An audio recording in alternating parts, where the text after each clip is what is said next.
Stratton, whether you're a homeowner or a business owner, you pay property taxes in our area, but are some businesses in our area really paying their fair share? Last night we showed you how much money thousands of homeowners owe in property taxes to the county.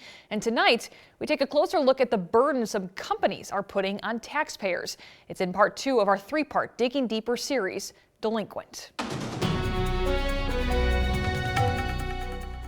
Property taxes impact everyone, but in our area, homeowners feel that impact more than they should. They're bearing the entire burden almost, and that is totally unfair. Architect Gary Anderson says in healthy communities, homeowners make up about 70% of property taxes collected, while businesses and industries cover the other 30%. But in Rockford, he says homeowners make up 92%, meaning businesses and industries only cover 8%. And that's where the shock is. We wonder why the homeowner has such high taxes. But why is the scale so unevenly tipped? Anderson says it's because some multi-billion and million-dollar companies fight to have the county lower their property's value. So in turn, their taxes will drop. When you take a look at all the tax protests, it's the people with the money to be able to afford to buy the attorney, to reduce that value, and the poor homeowner on the other side here, the vast majority are taking it on the chin, and that's wrong. So what companies are fighting their taxes this year? It turns out there are hundreds of them, and 60 of them want a reduction of at least $100,000 in taxable value, or their EAV. The company topping the list? Meyer in Machesney Park, which is asking to lower its value more than $1.3 million.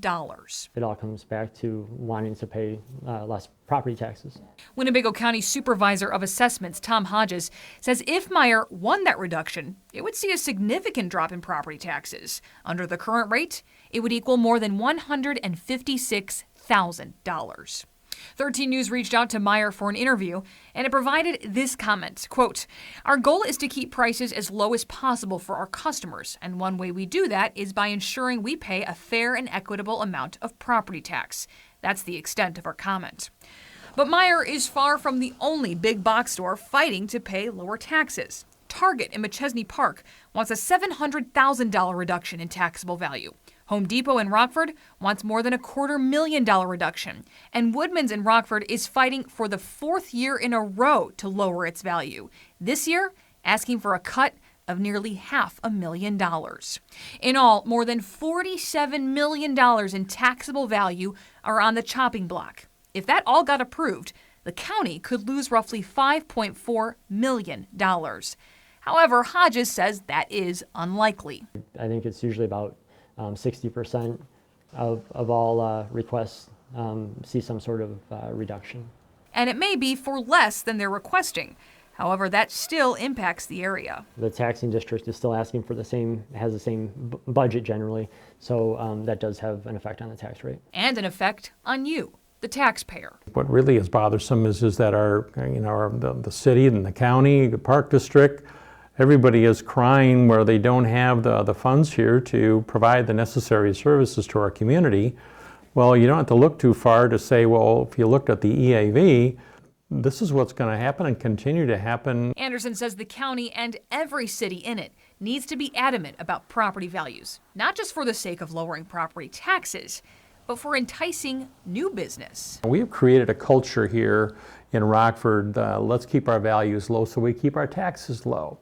But what we've succeeded in doing is that when we've done that, we also discourage any kind of investment because you can't see any appreciation in your value.